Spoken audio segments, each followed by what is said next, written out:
Hi and welcome to a interior walkthrough at night of my Jaguar S Type 3.0 V6. In this video we'll go through the interior, the controls of the clocks, your gauges, your instrument cluster. We'll go through the old but still working infotainment system and all the lighting features on board. To give us some more light, we can use the switches up here, with the left one being the driver's side, the right one being the passenger side. Any middle one you can use to light up the whole car. This means the central light and all the lights in the footwells, as well as in the back for the rear passengers, as you can tell. We'll leave these lights on so we have a bit more of a clear view of the interior and all the instruments. So in here you have your storage cabinet as well as your armrest that slides forwards, backwards and opens, with two cup holders and a very old sat-nav telephone, which you should be able to still use if you insert a SIM card into the car. The 12-volt power outlet socket here. So we'll close that. It's another storage cabinet, or well, a small storage cabinet over here with a lighter, because when you owned this S-Type back in, what was it, 2002, you were obviously above 70 and smoking a cigar every day. That's the way it smells in here, at least. Another storage compartment with lighting.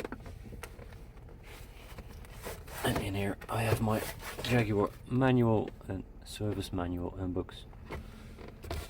And radio codes for if that ever needs to be replaced. Passenger side, nothing much really. You have a seat that can be moved electrically. Same with the window switch, and that's all there is to it on that side. About the memory seats, you can fold the leg rest up, forwards, backwards. Same goes for the backrest, and to the memory function, which is located here. It's quite difficult to see in this lighting. There's two memory settings, and they control the side mirrors, the seat setting, and the steering wheel setting. And on the side of the steering wheel, which you can see right now, is a button which lets you move your steering wheel down, forwards, backwards and up. And if I press setting 2, which is my girlfriend setting, everything should change. As you could tell, mirrors moved as well, which is a bit difficult to see. Now we'll go ahead and press 1 again.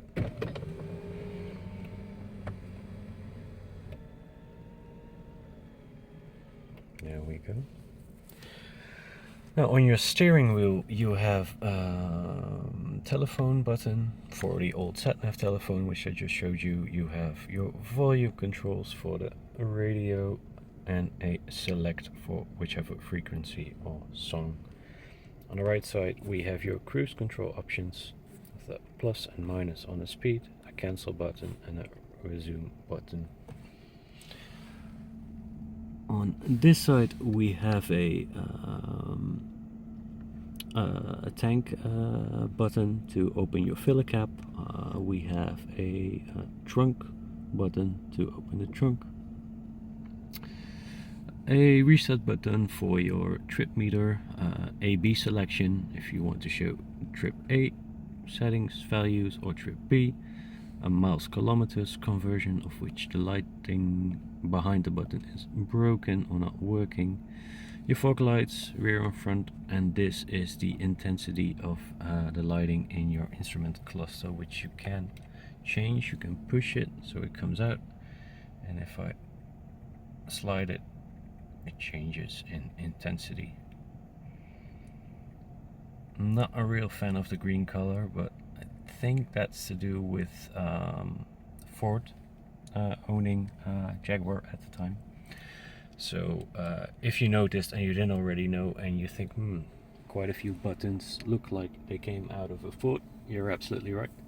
I think the whole of the instrument cluster, the sat-nav system, all those buttons, steering wheel buttons, stalks, window switches, I think they're all from Ford.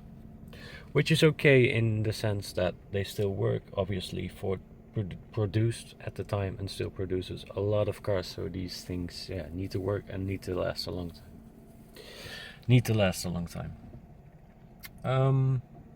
Instrument cluster, not really anything fancy. On the display, as I just told you, you can show the distance you drove on trip A or B, your radius, how much kilometers or miles.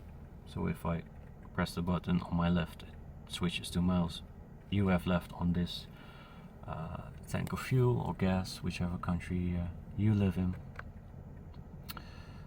Consumption, average, current consumption, standing still. So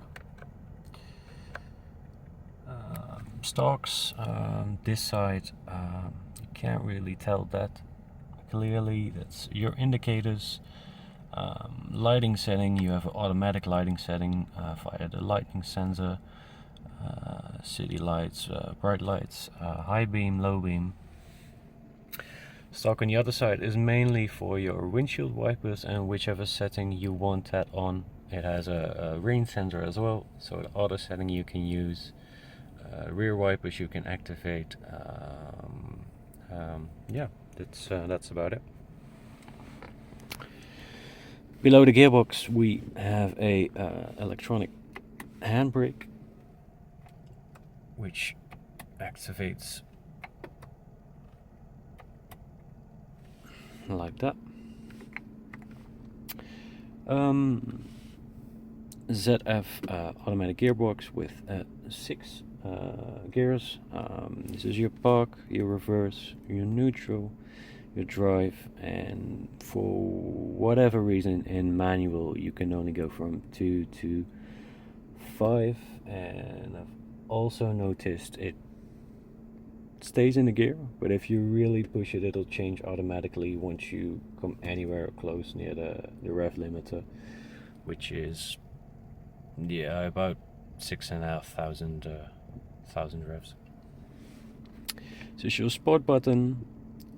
It'll take longer to shift, it'll hold the gears and the revs longer. It's a bit more awake in the sense that it shifts up and down a little bit faster, but still, by any means, this is not a car built for quick shifts, and it's no double clutch either, so I don't expect any supercar miracles. Heated seats, passenger, double, single. Same for driver side, double, single. Locking doors from the inside, as you can hear. Hazard lights. Traction control, which you can disable, and it'll tell you by showing you this icon.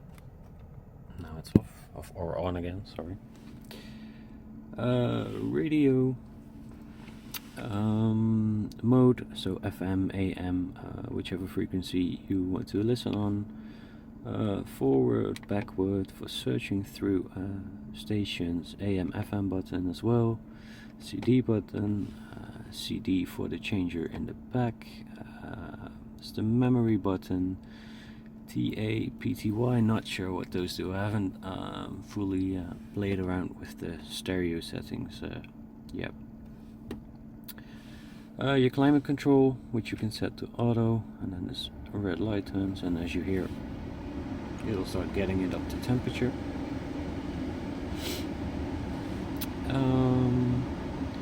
This is your rear windscreen heating. This is your front screen heating, because being a Ford, and most Fords use a front windshield with heating in them. So you have a front windshield heating and a front windshield defrost button, which comes in very handy. Let me see how I can turn this off.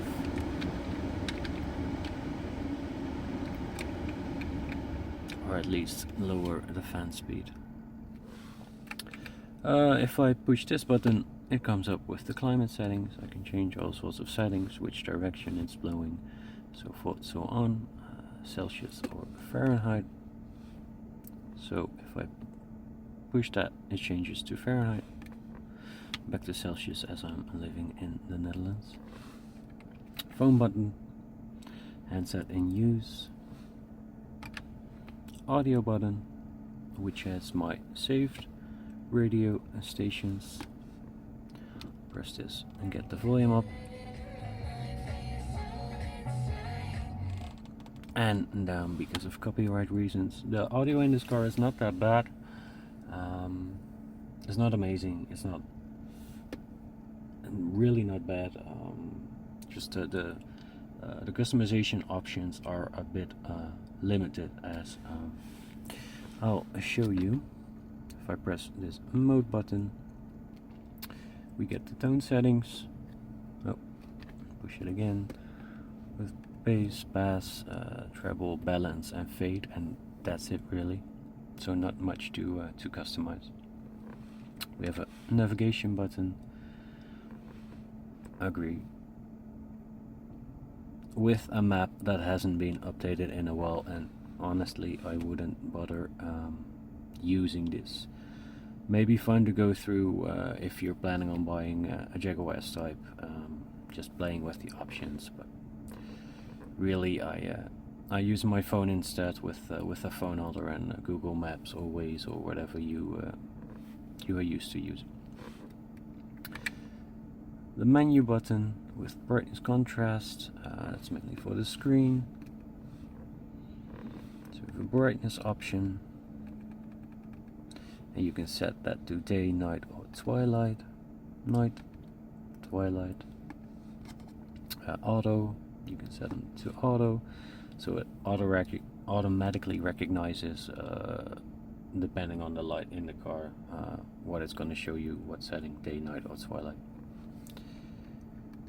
Okay, a volume preset for the navigation, for your phone, for the voice control. So yeah, if you want to change that, that's in here. We have a system setup button with a clock. Nothing fancy here. So let's cancel that. You have the user settings, audible feedback, which I've turned off because you get annoying beeps if you turn it on. At least I find them quite annoying. A language which for this video I've changed to English, but it has all sorts of languages. And I'm not sure, but depending on the area you bought your Jaguar S Type in, these languages may vary, but again, I'm not sure about that. Metric or Imperial. Let's cancel that. The last two options, a logo screen. If it wasn't clear already and you want to show your passengers that you're driving a Jaguar, you can use this. Or you can turn the screen off, which I like to do on highway drives, long drives during nighttime, so I can focus on driving. This is your circulation button. If there's a smelly car in front of you, use the internal circulation button, which turns off automatically after I think 10 minutes. And I think, apart from parking sensor button and a sunglasses compartment, and obviously the light, for doing your eyeliner and your manly makeup. Is there anything else? I think for now that's about it. If you have any questions, drop them in the comments, and thank you for watching.